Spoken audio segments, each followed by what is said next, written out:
তো গালিটাও কখনো কখনো মিষ্টি লাগে, লাগে না? দেন, গালি দেন, কোনো সমস্যা নাই, কিন্তু আপনি একটু পড়েন, পড়ে গালি দেন। বুঝেন মনে কথাটা? গালি রেজাল্ট করে না আবরার দেয়, আপনারা বলেন আমার নাকি বন্ধু মানুষ, রেজাল্ট করে আবরার। একদিন এক প্রোগ্রামে আমি বলছি আপনারা দোয়া করেন আল্লাহ যেন তাকে হেদায়েত দান করে।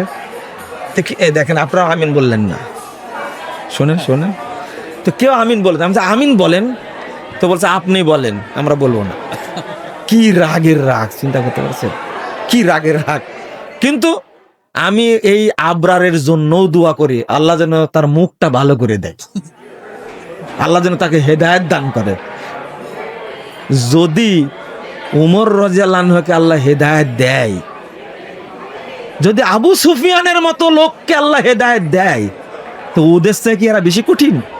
না না, এত কঠিন না। আল্লাহ এদেরকে হেদায়েত দিতে পারে। গালি দিক, আপনি দোয়া করেন আল্লাহ হেদায়েত দিক। আমার সাথে মনে একমত হবেন না আপনারা? একমত? দোয়া করবেন, দোয়া করবেন আল্লাহর কাছে, আল্লাহ যেন তাদের কি করে, হেদায়েত দান করে। আজকে রফুল আয়দানের সুন্নাহটাকে বলছে কি এইভাবে মারে, এইভাবে মারে। এটা কি সুন্নাতকে ব্যঙ্গ করে না? আর হাত বাঁধে কিভাবে আহলে হাদিসরা? এভাবে, এভাবে বাঁধে। হায় রে, রেজাল্ট করেন আবরার। আস্তাগফিরুল্লাহ, আস্তাগফিরুল্লাহ, আস্তাগফিরুল্লাহ। একটুকু ভয় লাগলো না? কিতাবের ইবারত গুলো চুরি করেছে কারা? কারা চুরি করেছে? আমি বাংলাদেশের মুসলিম ভাই বোনদেরকে বলবো, এই দেওবন্দি আর বেরলবির লোকেরা আপনাদের চোখে ধুলা দিয়ে, ছাই দিয়ে তারা আবু হানিফার নামে ব্যবসা করে খাচ্ছে। বাংলাদেশে কোনো হানাফি নাই, এরা দেওবন্দি আর বেরলবি। কথাটা মনে রাখবেন। আমি আপনাদের বলবো এই সম্পর্কে আলোচনা করতে গিয়ে যে আপনারা অবশ্যই বেনামাজি থাকবেন না, বলেন ইনশাআল্লাহ। সালাত এক ওয়াক্ত ছেড়ে যাবে কি? ছুটবে? ওয়াক্ত মতো পড়বেন তো ইনশাআল্লাহ। মসজিদ ওয়াইজা আদ্রাকতাহুম ওয়া আনতা ফিল মসজিদ ফাসাল্লি মাহুম, আল্লাহ রাসূল বলেছেন। তবে হ্যাঁ, তারা যদি সালাত পড়ে আর তুমি যদি ওই সময় মসজিদে থাকো, তাহলে তুমি তাদের সাথে কি সালাত পড়ো। 433 নম্বর হাদিস আবু দাউদের মধ্যে এসেছে। আল্লাহ রাসূলকে প্রশ্ন করছেন, আ উসাল্লি মাহুম, আ উসাল্লি মাহুম, আল্লাহ রাসূল আমি তো সালাত পড়ে নিলাম, আমি কি আবার তাদের সাথে পড়বো? আল্লাহ রাসূল বলছেন, না মিন শিতা, তুমি ইচ্ছা হলে পড়ো।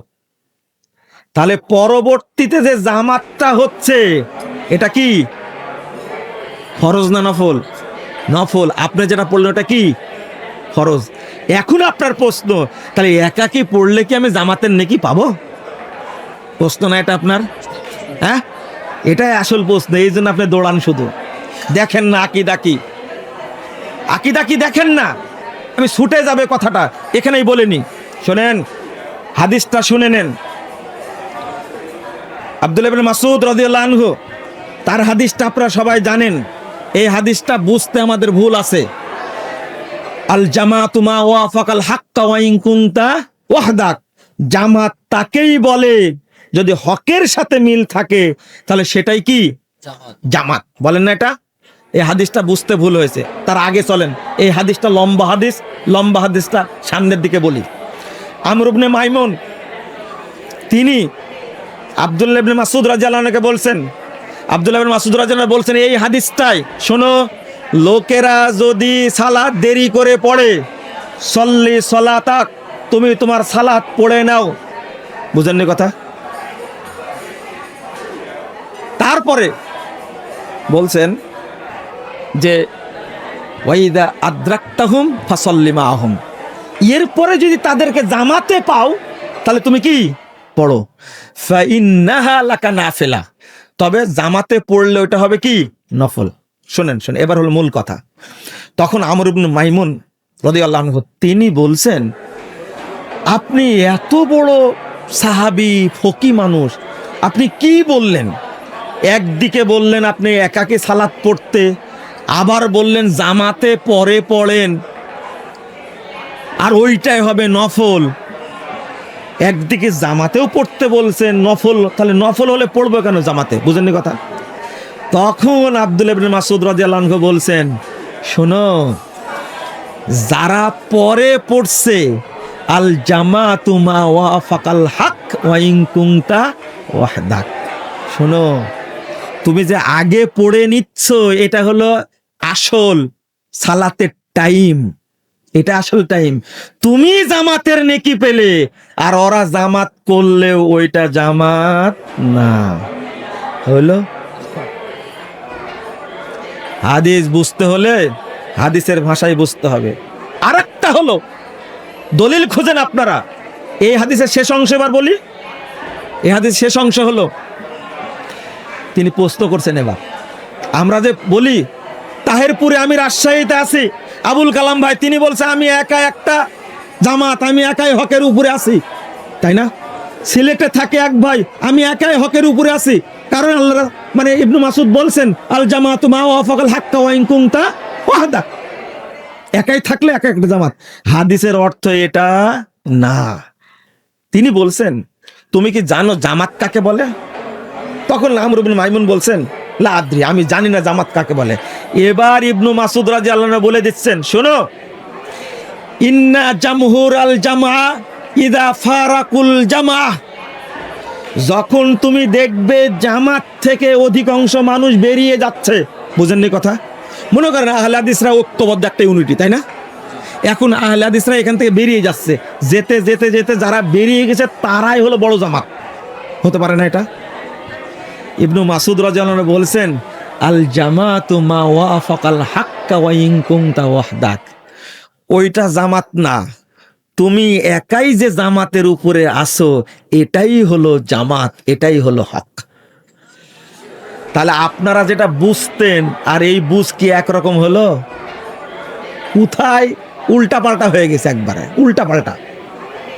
উমর ইবনে হাম্মাদ এই হাদিসের ব্যাখ্যায় বলছেন, ইয়ানি ইদা ফাসাদাতিল জামা ফাআলাইকা বিমা কানাত আলাইহিল জামা, যখন জামাত থেকে বেরিয়ে বেরিয়ে সব চলে যাচ্ছে তখন তোমার উপরে ওয়াজিব হলো তুমি ওই জামাতে থাকবে হাত্তা তাফসুদা ওয়া আনতা জামআ হিনাইজিন ওয়া ইন কুনতা ওয়াহদাক। এবার তিনি বলছেন তুমি এখন একজন আছো, এটাই জামাত, তুমি হকের উপরে আসো, সবাই বেরিয়ে গেলেও ওদের সাথে তাল মিলানো যাবে না। তাহলে যেটা আপনারা বুঝতেন আর হাদিসের বুঝ কি একরকম হলো? একরকম হলো না, আমাদের বুঝতে ভুল হয়েছে। তাহলে যিনি একাকী ওয়াক্ত মোতাবেক সালাত আদায় করবেন তিনি কি জামাতেই পড়ছেন, তাই না? তিনি জামাতেই পড়ছেন, জামাতের নেকি পাবেন। যারা ওয়াক্তের বাহিরে গিয়ে হাজার হাজার মানুষ একসঙ্গে জামাত করে পড়ছে এইটাকে জামাত বলা হবে না। ওই জন্য ওটা নফল, ওই জন্যই কি ওটা কি নফল, আর যেটা আপনি একাকী পড়ে নিয়েছেন ওটাই কি ফরজ। আমি কি বুঝাতে পেরেছি? ক্লিয়ার হলো কি আপনাদের কাছে? আপনারা এলাকার মানুষের সাথে বসবেন, যুক্তি আছে, আসর যেহেতু তাড়াতাড়ি পড়তে পারি, ফজর তাড়াতাড়ি পড়তে পারি, আমরা জহর কেন পড়তে পারবো না?